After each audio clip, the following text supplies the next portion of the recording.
का लड़का 18-18 घंटे पढ़ाई करता है, 20-20 घंटे पढ़ाई करता है, न रात का चैन देखता है न दिन का आराम देखता है। क्यों? क्योंकि उसके सामने एक मिशन है, उसे आईएएस का एग्जाम पास करना है, उसे किसी इलाके का डीएम बनना है, कलेक्टर बनना है। उसके सामने एक मकसद है जिंदगी का, और यह मकसद उसे चैन से सोने नहीं देता। मेरे प्यारे भाइयों, आईएएस का एग्जाम पास करने वाला 18 घंटे मेहनत करता है, तब वो एग्जाम पास करता है। हमें और आपको भी तो एक एग्जाम देना है, एक इम्तिहान देना है, और ये इम्तिहान लेने वाला अल्लाह है, और वो इम्तिहान हमसे ले रहा है। उसने दुनिया में हमको इम्तिहान देने के लिए तो ही भेजा है। ये दुनिया तो हमारे लिए इम्तिहान का घर है, यहां हम इम्तिहान देने के लिए आए हैं, और आखिरत में हमें रिजल्ट मिलेगा, आखिरत में हमारे इम्तिहान का इनाम हमको मिलेगा। इसीलिए अल्लाह ने फरमाया कुरान के 29वें पारे में, तबारकल्लज़ी बियदिहिल मुल्कु व हुवा अला कुल्लि शैइन कदीर। बड़ी बरकत वाली है वो ज़ात जिसके हाथ में सारी कायनात की बादशाहत है, और जो हर चीज़ पर कादिर है। अल्लज़ी खलक़ल मौता वल हयात लियब्लुवकुम अय्युकुम अहसनु अमला। उसने तुमको पैदा किया है, उसने जिंदगी को बनाया है, उसने मौत को बनाया है। लियब्लुवकुम, वो तुम्हारा इम्तिहान लेना चाहता है। अय्युकुम अहसनु अमला, कि कौन ऐसा अमल करता है जो अल्लाह को पसंद है, कौन अच्छा अमल करता है, कौन नेक अमल करता है, कौन अल्लाह को राजी करने वाला अमल करता है। जो जितना ज़्यादा नेक अमल करेगा, जो अल्लाह को जितना ज़्यादा राजी करेगा, कल क़यामत के दिन उतना अच्छा रिजल्ट उसको मिलेगा। कल क़यामत के दिन अल्लाह ताला उसको जन्नत में डालेगा। इम्तिहान देने के लिए हम और आप आए।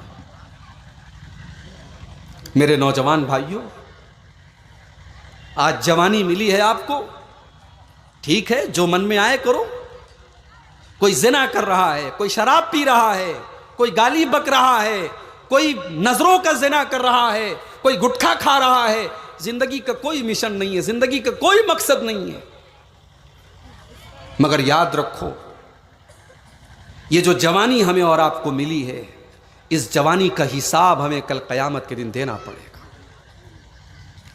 इस जवानी का हिसाब हमें और आपको कल अल्लाह की बारगाह में देना पड़ेगा।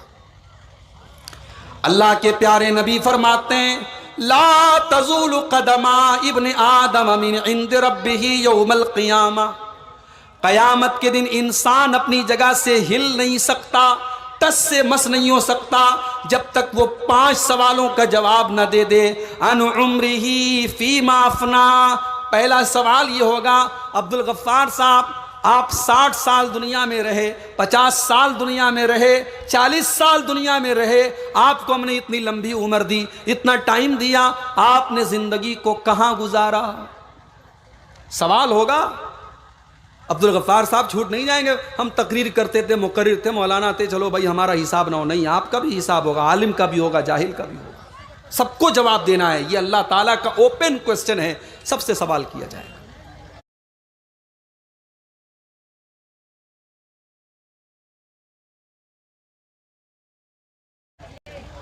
दूसरा सवाल, वअन शबाबिही फीमा अबला।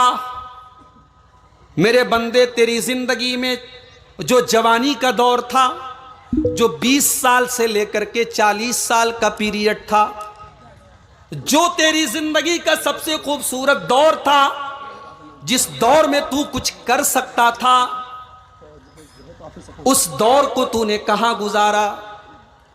कहीं ऐसा तो नहीं कि लड़कियों से चैटिंग करने में गुजारा, कहीं ऐसा तो नहीं कि इंटरनेट का गलत इस्तेमाल करने में गुजारा, कहीं ऐसा तो नहीं कि शराब पीने में गुजारा, कहीं ऐसा तो नहीं कि ज़िना के अड्डों पर गुजारा, कहीं ऐसा तो नहीं कि नशा करने में गुजारा। वअन शबाबिही फीमा अबला। मेरे बंदे, तूने अपनी जवानी को कहां गुजारा? तू जवानी का मुझको हिसाब दे। तीसरा सवाल, वअन मालिही मिन ऐन इक्तसबहू, मेरे बंदे तूने माल कहां से कमाया? सूद और ब्याज के जरिए कमाया, रिश्वत के जरिए कमाया, हराम तरीके से कमाया या हलाल तरीके से कमाया? तो अपने माल की कमाई का हिसाब दे। चौथा सवाल, वफीमा अनफकहू, तूने अपने माल को कहां खर्च किया? क्या तूने शादी में अपनी लड़की की शादी पे 5 लाख 10 लाख रुपये जहेज की शक्ल में तूने खर्च किया? तूने अपने लड़के की शादी पर बैंड बाजे में खर्च किया? वअन मालिही मिन ऐन इक्तसबहू वफीमा अनफकहू, तूने अपने माल को कहां खर्च किया? छोटा सा मदरसा आपके इलाके में खुला है, अभी शुरुआत है इस इदारे की। इस तरीके के इदारों को आज चलाना कितना मुश्किल काम है, लेकिन आपके इसी सीमांचल के इलाके में मैं यकीन के साथ कहता हूं, हर साल शादी के मौके पर हम ही मुसलमानों के लाखों नहीं बल्कि करोड़ों रुपए खर्च होते हैं फजूल कामों में, नाजायज कामों में। हम ये समझते हैं शादी एक दिन की है, जिंदगी में बार बार शादी नहीं आती, चलो बैंड बाजा भी बजा लेते हैं, चलो मौज मस्ती भी कर लेते हैं, चलो आतिशबाजी भी कर लेते हैं, चलो ये भी कर लेते हैं, चलो वो भी कर लेते हैं। मेरे प्यारे भाइयों, ये माल अल्लाह ताला की अमानत है और इस माल का भी हमको हिसाब देना पड़ेगा। वफीमा अनफकहू, तूने ये माल कहां पर खर्च किया? तू अपने खर्च का भी मुझको हिसाब दे। 4 सवाल हो गए। पहला सवाल, जिंदगी कहां गुजारी? दूसरा सवाल, जवानी कहां गुजारी? तीसरा सवाल, माल दिया था कहां से कमाया? चौथा सवाल, माल कहां खर्च किया? और 5वां सवाल क्या होगा? व माजा अमिला फीमा अलीमा, मेरे बंदे तूने जो इल्म हासिल किया, तूने किताबों को पढ़ा, तूने मदरसे में तालीम हासिल की, तूने तकरीरों के ज़रिए सुना, तूने जो भी इल्म हासिल किया उस इल्म के ऊपर तूने अमल कितना किया? अपने इल्म के ऊपर तूने कितना अमल किया? तुझे उसका भी हिसाब देना। ये 5 सवाल सबसे किया जाएगा। ये मुझसे भी होगा, ये आपसे भी होगा। मेरे प्यारे भाइयों, हम बहुत बड़े नादान होंगे अगर हमने इन सवालों की तैयारी नहीं की और हमने इनको क्या जवाब देंगे अल्लाह क्या, हमने इसके बारे में नहीं सोचा।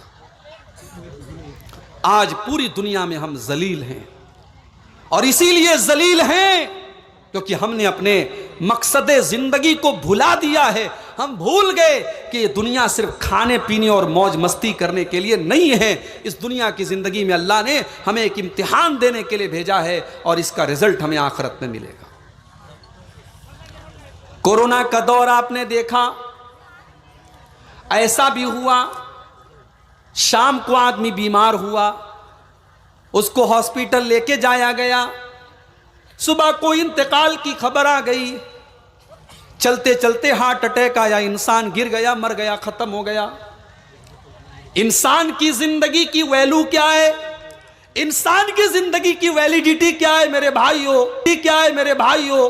कोरोना ने हमको सिखा दिया इंसान की जिंदगी का कोई एतबार नहीं है। इंसान कभी भी मर सकता है और मरने के बाद जब इंसान अल्लाह के पास जाएगा और अल्लाह सवाल करेगा, मेरे बंदे तू दुनिया में कैसी जिंदगी गुजार के आया है? मेरे प्यारे भाइयों, जरा सोचो हम अपने अल्लाह को क्या जवाब देंगे? कोई जवाब हमारे पास नहीं। कुरान मजीद का 18वां पारा खोलो, सूरह मोमिनून की आयत नंबर 99 और 100 नंबर की आयत, 99 और 100 नंबर की आयत है। जरा उन दोनों आयतों को आप देखिए।